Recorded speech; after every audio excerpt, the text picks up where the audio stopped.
Good evening. We are Nayan on trumpet, Jamaal on harp, Adrian on cello, and I am Danya on viola from the Chineke Junior Orchestra. We are really looking forward to sharing our piece, which is inspired by the story of Dido Belle. Dido Belle was born in the West Indies and was the illegitimate daughter of an African slave called Maria Belle and John Lindsay, who was an officer in the Navy. She was brought here to Kenwood by her father when she was 5 years old to live with her great-uncle Lord Mansfield and his wife. Very unusually for a black person at the time, she was brought up as an aristocrat and taught to read and write and play music. As England's most powerful judge, Lord Mansfield and his judgment in the Somerset case to limit the rights of slave owners helped the abolition of slavery movement, and it is our privilege to be here tonight. We know that Lord Mansfield trusted Dido to help with his paperwork, and she was treated as part of the family. She would have faced a lot of racism from society. Lord Mansfield left her money in his will, and she became a wealthy heiress. We can see that Dido Belle was loved by Lord Mansfield, as he made sure that she featured in the portrait with her cousin, Lady Elizabeth Murray. At the time, most of the pictures of black people showed them as slaves. Dido Belle's story is a remarkable one, and we are pleased that it will be heard. Nayan will now talk you through our composition. Thank you, Danya. We all took a lead in composing a section of this piece, imagining a point in Dido's life, including Kitan, who unfortunately can't be here as she has a GCSE exam tomorrow. Jamaal then brought our several sections together and added a little but important flourishes linking the parts. Our composition starts with Dido's life in the Caribbean, represented by a West Indian rhythm. We then follow her long voyage across the sea to this amazing mansion, Kenwood House. We hear a sea shanty with the main melody played by the viola and the trumpet. This leads into a softer phase of calmer waters. But then we hear the troubled phase as the ship sails through the stormy waters. This also represents the internal anxiety we imagine Dido felt, leaving her mother and homeland to go to the strange and unknown. After, you will hear an arrangement of the first movement of Joseph Violon's First Symphony in G, symbolising her life at Kenwood House. We chose this piece both because it was composed in Dido Belle's lifetime, but also as Joseph Violin was mixed race. Our orchestra, Chineke Genius, is all about creating opportunities for emerging and established musicians of black and ethnically diverse heritage. The piece finishes with a fanfare celebrating her incredibly interesting, inspirational and intriguing life. We'd like to thank English Heritage and shout out loud for this amazing opportunity.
Good evening, everyone.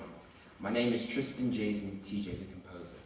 I was commissioned by Chichi to write a chamber work to commemorate the 250th anniversary of the Somerset versus Stewart case. This fascinating story, filled with both tragedy and a stubborn desire for freedom, inspired me to create a sort of musical dispute. Two contrasting themes will present themselves in the opening of this piece.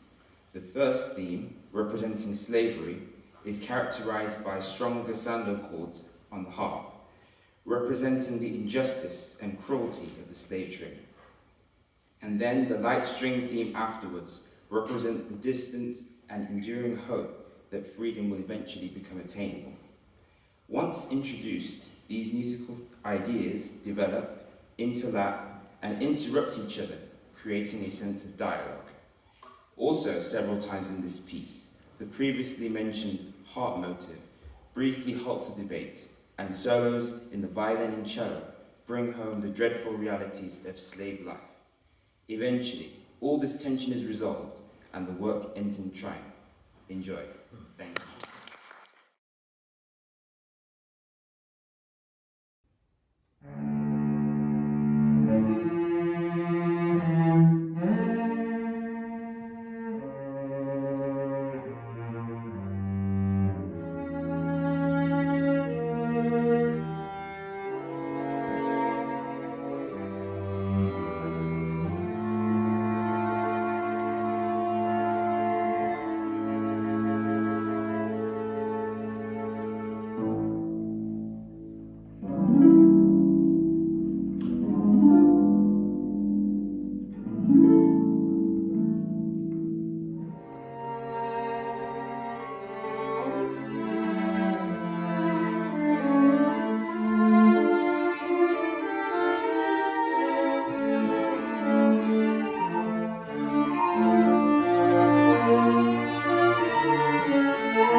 Thank you.